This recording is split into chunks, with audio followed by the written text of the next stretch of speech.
Assalamualaikum warahmatullahi wabarakatuh. Kami dari kelompok 3 Morfologi. Kami akan menyampaikan tugas kelompok berbentuk video dalam mencari kasus kesalahan-kesalahan morfologi, yaitu terdapat kesalahan afiksasi, pemajemukan, abreviasi, dan reduplasi. Sebelumnya, izinkan saya memperkenalkan nama-nama anggota kelompok 3 Morfologi, yaitu terdapat dari 1 Dedi Satria Wibowo, 2020 21500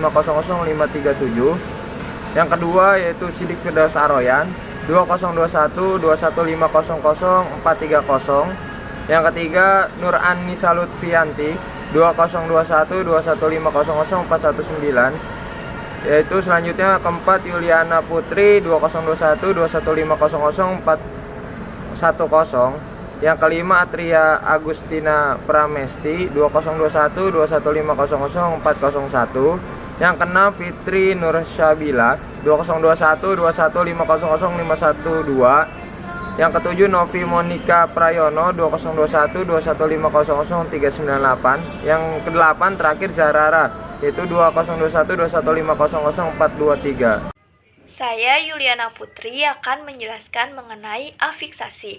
Pengertian afiksasi sendiri ialah suatu proses pembentukan pada kata yang mengalami pengimbuhan atau pemumbuhan afiks pada sebuah kata dasar ataupun bentuk dasar. Kesalahan afiksasi dapat mengubah makna kata dan bentuk kata. Jenis afiksasi ialah prefiks, infiks, sufiks, dan konfiks. Dalam cuitan Twitter Pak Presiden Joko Widodo, terdapat kesalahan kata, yaitu bercermin. Penulisan yang benar ialah becermin, karena awalan ber luluh menjadi be saat bertemu kata dasar yang suku kata pertamanya berakhiran er. Baik, saya Atria Agustina Pramesti akan menjelaskan kesalahan afiksasi. Kesalahan afiksasi seperti pada contoh di samping merupakan kesalahan pada penulisan dilarang yang seharusnya digabung bukan dipisah. Karena jika prefiks di diikuti oleh kata kerja pasif dan biasanya kata kerja pasif dapat diubah menjadi kata kerja aktif dengan cara memberikan prefiks me, maka penulisannya digabung.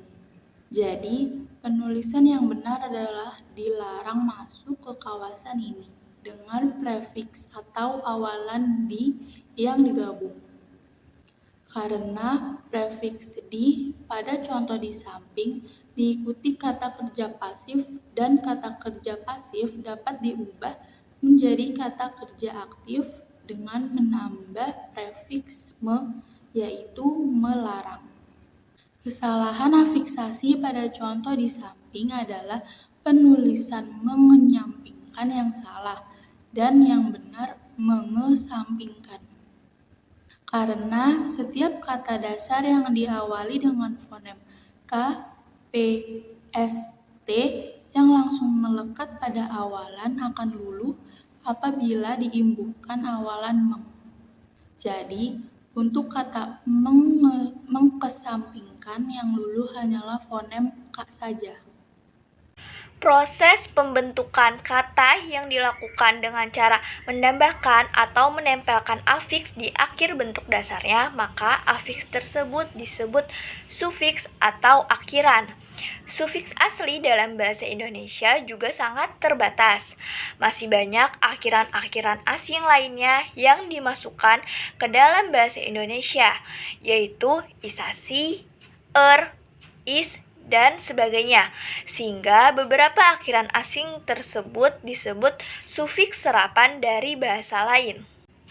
Pada gambar di samping terdapat kesalahan kata, yaitu kesalahan pada penulisan legalisir. Dalam bahasa Indonesia, kita tidak mengenal sufiks ir. Yang benar adalah pemakaian sufiks isasi atau si. Oleh karena itu, penulisan kata yang lebih tepat adalah legalisasi. Baik, di sini saya akan menjelaskan materi tentang pemajemukan. Pemajemukan itu sendiri ialah gabungan dua kata atau lebih yang masih mengandung makna pengertian baru. Kata pemajemukan adalah gabungan dua kata morfem dasar yang menghasilkan kata dengan makna baru. Kata ini berbeda pula dengan frasa, sehingga harus benar-benar diperhatikan. Ciri-ciri kata majemuk yaitu: satu, tidak bisa disisipi. Yang kedua, tidak dapat diperluas. Yang ketiga, posisi kata tidak dapat ditukar. Selanjutnya, jenis kata majemuk. Jenis kata majemuk itu sendiri terbagi menjadi dua. Yang pertama, majemuk senyawa. Majemuk senyawa contohnya matahari, sukacita, kacamata. Selanjutnya, majemuk tidak senyawa, yaitu contohnya kereta api, rumah sakit, harga diri, dan sepak bola. Terima kasih, saya akan menyampaikan materi pemajemukan, contoh dan penjelasannya. Kata majemuk non senyawa. Kata majemuk ini sendiri adalah suatu kata majemuk yang metode penulisan kata-kata pembentuknya adalah dipisah atau tidak di serangkaian. Untuk contoh dari jenis kata majemuk ini sendiri adalah sebagaimana berikut. Anak-anak sedang bermain sepak bola di lapangan itu. Sepak bola merupakan kata majemuk non senyawa yang terdiri atas kata sepak dan bola yang ditulis secara terpisah atau tidak diserangkai. Contoh penulisan iklan di poster yang tertera dalam kata sepak bola, yang seharusnya pada kata tersebut dipisah menjadi sepak bola.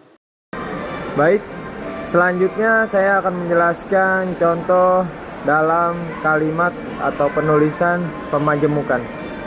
Dalam contoh yang di samping yaitu terdapat tulisan rumah sakit siap hadapi lonjakan kasus Omikron didapatkan dari Breaking News.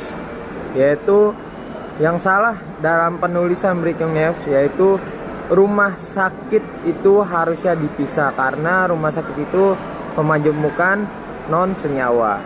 Nah, adapun yang tertera di contoh gambar di samping yaitu tertulis rumah sakit itu digabung. Kata majemuk non senyawa, kata majemuk ini sendiri adalah suatu kata majemuk yang metode penulisan kata-kata pembentuknya adalah dipisah atau tidak diserangkaikan. Untuk contoh dari jenis kata majemuk ini sendiri adalah sebagai berikut ini. 1. Hanza harus dirawat di rumah sakit akibat sakit tipus yang dideritanya. Kata majemuknya yaitu rumah sakit, asal mula rumah plus sakit yang ditulis terpisah. Maknanya sebuah tempat yang khusus untuk menampung dan merawat orang-orang yang mengidap suatu penyakit. Assalamualaikum warahmatullahi wabarakatuh. Perkenalkan, nama saya Nur Anissa Lutfianti. Saya dari kelompok 3. Di sini saya akan menjelaskan tentang pengertian abreviasi. Abreviasi adalah proses penanggalan leksem atau kombinasi leksem yang diambil dari struktur kata lengkap atau frase dan memiliki makna yang sama dengan makna aslinya atau untuk bentuk semula. Saya Novi Monika Prayono dari kelompok 3 Morfologi. Klasifikasi jenis-jenis abreviasi singkatan terjadi karena proses-proses berikut. 1. Penggalan huruf pertama tiap komponen, misalnya H sama dengan Haji, AA sama dengan Asia Strip Afrika, RS sama dengan rumah sakit. 2. Pengakalan huruf pertama dengan pelesapan konjungsi, preposisi, reduplikasi, dan artikulasi kata. Misalnya IKIP sama dengan Institut Keguruan dan Ilmu Pendidikan. 3.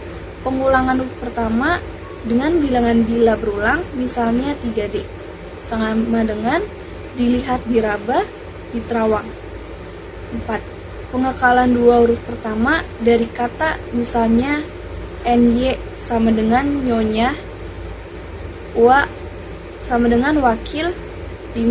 Pengakalan tiga huruf pertama dari sebuah kata misalnya OKT sama dengan Oktober. Baik, di sini saya akan menjelaskan tentang pengertian dan prinsip dari reduplikasi. Pengertiannya. Kata ulang atau yang sering kita sebut dengan reduplikasi adalah kata yang mengalami pengulangan bentuk dan makna. Perulangan ini dapat terjadi sebagian dan seluruhnya.